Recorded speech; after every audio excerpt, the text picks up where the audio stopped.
Salam əziz tələbələr, bugün biz sahiblərin yazılışından danışırıq. Demək, eyni cinsli başı sahibli sözlərin yazılışına baxaq. A, ə, i. Bunlarda tələffüzü biri düşür, digəri isə uzanır. Biri düşəcək, digəri isə uzanacaq. İndi gəlin bir nümunə göstərək. Məsələn, təbii tələffüzdə i-nin biri düşür, digəri isə uzanır. Daha sonra əmtəl sözünü misal göstərək. Tələffüzdə biri düşəcək, digəri isə uzanacaq. Bu şəkildə olacaq. Daha sonra baxaq müxtəlif cinsli qoşu sahibli sözlərinin yazılışına. Onlarda görək necə yazılır. Demək, a, i, sonra i-ə. Bu sahiblərdə tələffüzdə y samiti əlavə olmayacaq. Məsələn, təbiət sözünü misal göstərək. Təbiət. Tələffüz necə olacaq? Təbiət. Y samiti artı əlavə olunur. Daha sonra ailə sözünü misal göstərək. Ailə. Tələffüzdə ailə. Bu şəkildə olacaq. Daha sonra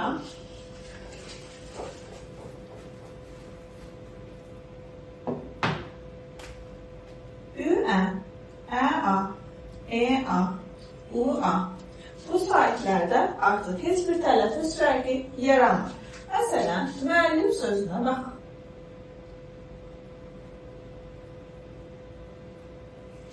Bu şəkildə tələffüz olmalıdır. Müəllim sözü belə yazılır. Eyni qaydada da tələffüz edilir artıq. Bu şəkildə tələffüz olmayacaq. Daha sonra teatr sözü. Tələffüzdə teatr olacaq. Daha sonra mətbuat sözü. Yəni tələffüzdə heç bir fərq yaranmayacaq. Yəni ki, bu sahiblərdə bir fərqlilik olmayacaq. Artıq olduğu kimi də tələffüz olunur. Sonra danışaq samitlərdən. Bildiyiniz kimi samitlər iki yerə bölünür. Hansılardır? Çar və cingilti samitlərdir. Demək, gələk qoşa cinsli samitlərin yazılışına, eyni cinsli qoşa samitlərin yazılışına. Məsələn, qı-qı, kü-kü, qı-qı, sonra tü-tü. Bu samitlərdə hər biri çar qarşılığı ilə və yaxud da cingiltili qarşılığı əvəz olunacaq. Qı cingiltili deyə o çar qarşılığı ilə, bu samitlər isə çardır, cingiltili qarşılığı ilə əvəz olunacaq. İndi baxaq. Q'nın çar qarşılığı K, Ç'nın cingiltili qarşılığı C, P'nın cingiltili qarşılığı B, T'nın cingiltili qarşılığı isə D səsidir. İndi bir dənə nümunə götürək. Məsələn, saqqal. Tələffüzdə saqqal olur. Sonra mürəkkəb. Və yaxud da 8. Tələffüzdə 8 olacaq. Daha sonra hətta.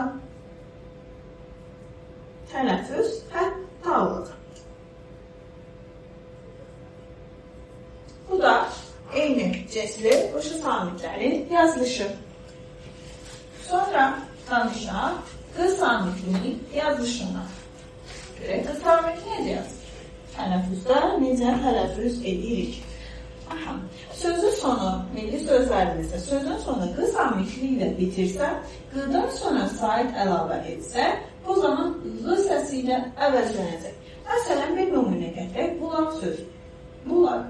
Buna saitlə başının şəkilci və yaxud söz fərq etmir gələrsə, bu zaman tələffüz qı səsi ğı səsindən keçəcək. Bulağım.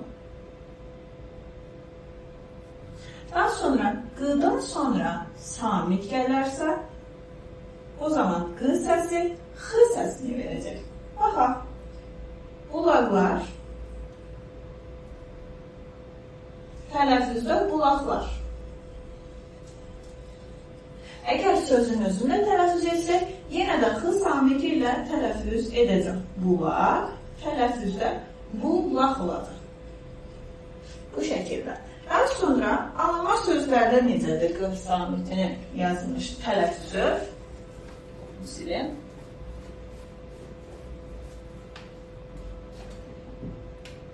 Q'dan sonra sait artırsa Q olduğu kimi də qalacaq. Q'dan sonra samit artırsa Q çar qarşılığı, yəni Q səsinə keçəcək. Q sözün sonu Q ilə bitən sözlər özünü tələffüz etsək, yenə də Q səsini verəcək. Demək, Q səsini nə zaman verir? İki halda, bir samit, bir də özünü tələffüz etdikdə. Eyni qaydanı da milli sözlərimizə tətbiq edək. X samitini nə zaman alırdı? X samitini samit gələrsə, bir də sözün özünü tələffüz edəndə X samiti ilə tələffüz edəcəyik. Aha, indi gələk buna bir nümunə çəkək. Məsələn, aşiq tələffüzdə necə olacaq? Aşiq deyə. Daha sonra sait artırsaq, məsələn, sait artıraq, tələffüzdə necə olacaq? Aşiqim olduğu kimi qalacaq. Samit artıraq indi. Aşiqlər, tələffüz, aşiqlər deyə tələffüz edəcək.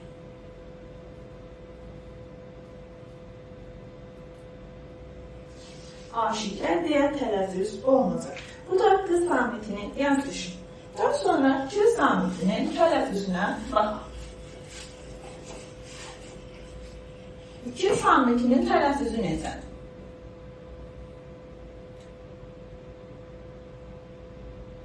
Aha. Demək, sözün sonu Q ilə bitib. Q-dan sonra samit əlavə etsək, samit.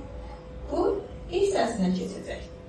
Sait əlavə etsək, Y səsi ilə əvəzlənir. Məsələn, külək, çiçək. Baxın, özünü də tələffüz etsək, yəni ilk səsini verəcək. Külək, çiçək, çiçək. Sait əlavə etsək amma, məsələn, çiçəyin, çiçək, plus, bu şəkildə əlavə edək, tələffüz necə olacaq? Y səsinə keçəcək, çiçəyin. Bu şəkildə olacaq. Samit əlavə etsək, çiçəklər, baxın, çiçəklər olacaq, çiçəklər. Burada da eyni qaydada İlk səsini nə zaman verəcək? Bir sözün özünü tələffüz etdikdə, bir də samit əlavə olunduqda artıq ilk səsini verəcək. Amma təbii ki, burada istisnalarımız var.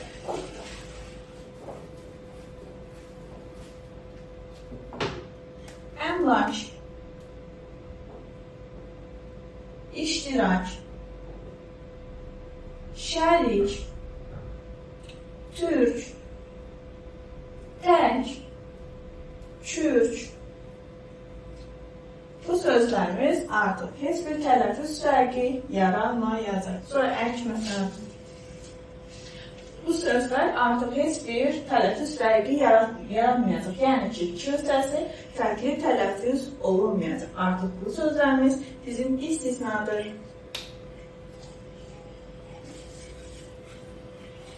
Daha sonra sözün sonu B, D, C, K samitləri ilə bitən sözlərə baxaq. B, D, C, K samitləri ilə bitən sözlər. Demək, bu zaman sait əlavə etsək, bu samitlər olduğu kimi də qalacaq. Amma samit əlavə etsək, hər biri karlaşacaq. B keçəcək P səsinə, D keçəcək K səsinə, C, Ç səsinə, C isə kar qarşılığı olan Q səsinə keçəcək. Yəni, samit əlavə etsək, kar qarşılıqları ilə əvəzlənir. Və sözün özünü də tələffüz etsək, yenə də eyni qaydada kar samitlərlə əvəzlənəcək. Demək, necə halda kar qarşılığına keçəcək? Bir samitlər, bir də sözün özünü tələffüz etdikdə. Gəlin, nümunələrə baxaq. Kitab. Tələffüz necə olacaq? Kitab deyə. Daha sonra sait artıraq baxaq. Kitabım. Necə tələffüz edəcək? Kitabım deyə. Sonra kitablar deyək. Samit artıraq. Tələffüz necə olacaq? Kitab var. Daha sonra pələng sözünə misal gətirək. Bu tərzdə yazaq. Pələng. Tələffüz necə olacaq? Pələngdir. Daha sonra pələngim. Tələffüz olduğu kimi də qalacaq. Yəni ki, səsi heç bir fərqli tələffüz olunmayacaq. Daha sonra pələnglər, tələffüz pələnglər olacaq. Bu şəkildə tələffüz olunacaq.